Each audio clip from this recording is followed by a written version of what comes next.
Hello. So I am making this YouTube video on honeybees and pollen and pollinating fruits and vegetables.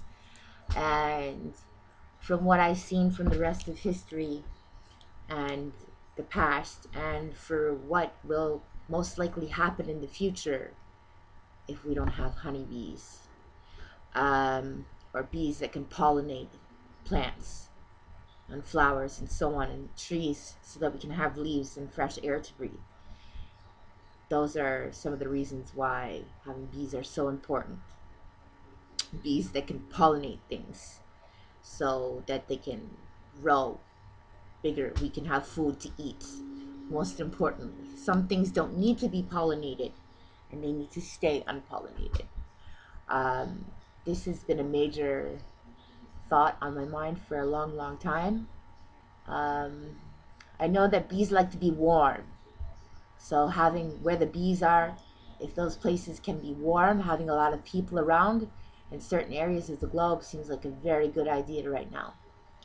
Um, Also, I think bees, and especially honeybees, only have specific places on the Earth's surface where they live, and when they get too cold, they do die. They do pass away. So those are some of the most important things about honeybees that you can know. Tearing off their wings, they may survive for a little while, but they will never fly again, and therefore they cannot pollinate anything.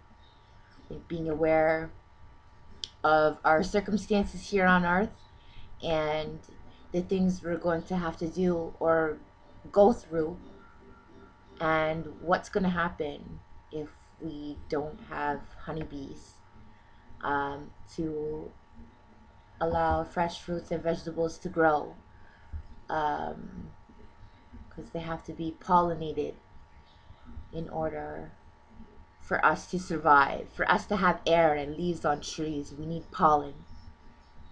We need, for when seeds get created, we have to have, what is it, female seeds, I think, so that they can actually produce a plant, another plant.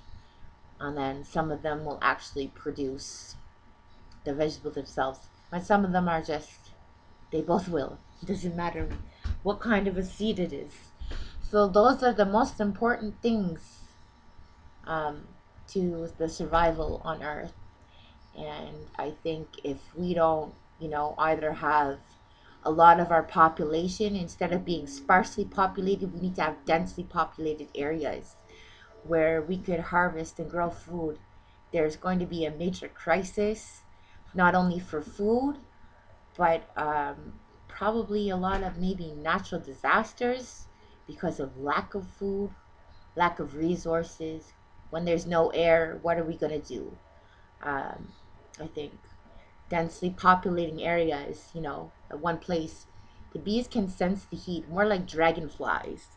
Dragonflies can sense sound waves, they can sense a lot of different things, and when they need them, they go to that area. It's been very cold, it is April. I wonder if there were bees out already and how many of them have died, have passed, and what our chances are going to be of surviving for the next 10, 20, 30, let alone 40 years. And that's, I know it sounds and it seems like a long time, but that's not a very long time to be on Earth for. So, I mean, in other words, that's half, not even half of a lifespan. Um, our honeybees and the bees and plants and animals and our earth, the air we breathe is very important. Bees also pollinate trees, so we have leaves, we have air, that fresh air we can breathe. I think the government, maybe everywhere, all around the world, needs to do more to protect and to figure out how we're going to stop this crisis. It's already hit. How are we going to cope with it, let alone deal with it or find ways of not worsening the situation but improving the situation? And are we also going to find ways that are going to make it easier for honeybees for several years, so that we can go back into a natural habitat. Because that's so we can go back into a natural habitat. That's the most important thing right now. Expanding honeybees, having places for them where they can go that's warm, where they can have their nest, be undisturbed, pollinate the flowers. It's going to be our survival that depends on it.